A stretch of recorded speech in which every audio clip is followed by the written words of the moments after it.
16 April 2026 பாஸ்கா காலம் 2ஆம் வார வியாழக்கிழமை.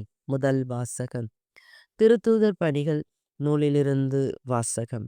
அதிகாரம் 5 இறை வார்த்தைகள் 27 33 முடிய.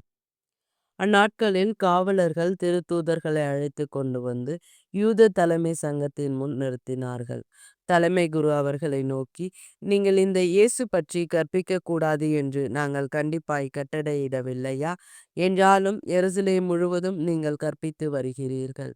மேலும் இந்த மனிதருடைய இரத்த பழியையும் எங்கள் மீது சுமத்த பார்க்கிறீர்களே என்றார். அதற்கு பேதுருவும் திருத்தூதரும் மறுமொழியாக, மனிதர்களுக்கு கீழ்ப்படிவதை விட கடவுளுக்கு அல்லவா கீழ்ப்படிய வேண்டும்.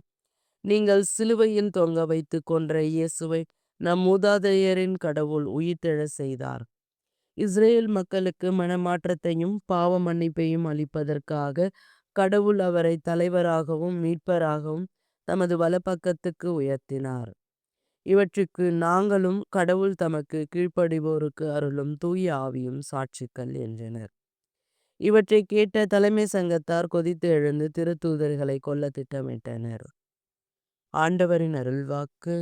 இறைவா உமக்கு நன்றி. பதிலுரை பாடல். பல்லவி. ஏழை கூவி அழைத்தான், ஆண்டவர் அவனுக்கு செவிசாய்த்தார். ஆண்டவரை நான் எக்காலமும் போற்றுவேன், அவரது புகழ் எப்பொழுதும் என் நாவில் ஒலிக்கும். ஆண்டவர் எத்தனை இனியவர் என்று சுவைத்து பாருங்கள், அவரிடம் அடைக்கலம் புகுவோர் பேறு பெற்றோர். பல்லவி. ஏழை கூவி அழைத்தான், ஆண்டவர் அவனுக்கு செவிசாய்த்தார். ஆண்டவரின் முகமோ தீமை செய்வோருக்கு எதிராக இருக்கின்றது. அவர் அவர்களின் நினைவே உலகின் அற்றுப்போக செய்யுவார். நீதிமான்கள் மன்றாடும் பொழுது ஆண்டவர் செவிசாய்க்கின்றார். அவர்களை அனைத்து இடுக்கணின்றும் விடுவிக்கின்றார். பல்லவி. ஏழை கூவி அழைத்தான், ஆண்டவர் அவனுக்கு செவிசாய்த்தார். உடைந்த உள்ளத்தாருக்கு அருகில் ஆண்டவர் இருக்கின்றார். நைந்த நெஞ்சத்தாரை அவர் காப்பாற்றுகின்றார்.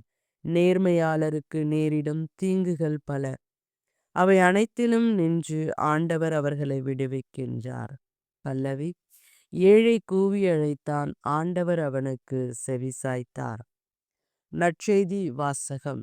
யோவான் எழுதிய தூய நற்செய்தியிலிருந்து வாசகம். அதிகாரம் 3 இறை வார்த்தைகள் 31 36 முடிய. அக்காலத்தில் திருமுழுக்கு யோவான் தன் சீடர்களிடம் கூறியது, மேலிருந்து வருபவர் அனைவரையும் விட மேலானவர். மண்ணுலகில் உண்டானவர், மண்ணுலகை சார்ந்தவர். மண்ணுலகை சார்ந்தவை பற்றியே அவர் பேசுகிறார். விண்ணுலகிலிருந்து வருபவர் அனைவருக்கும் மேலானவர். தாம் கண்டதையும் கேட்டதையும் பற்றியே அவர் சான்று பகர்கிறார்.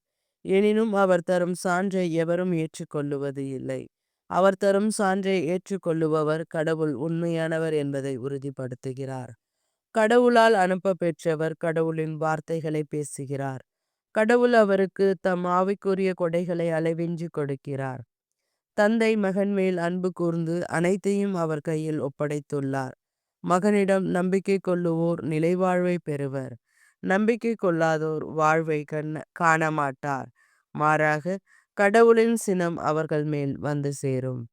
ஆண்டவரின் அருள்வாக்கு. கிறிஸ்துவே உமக்கு புகழ்.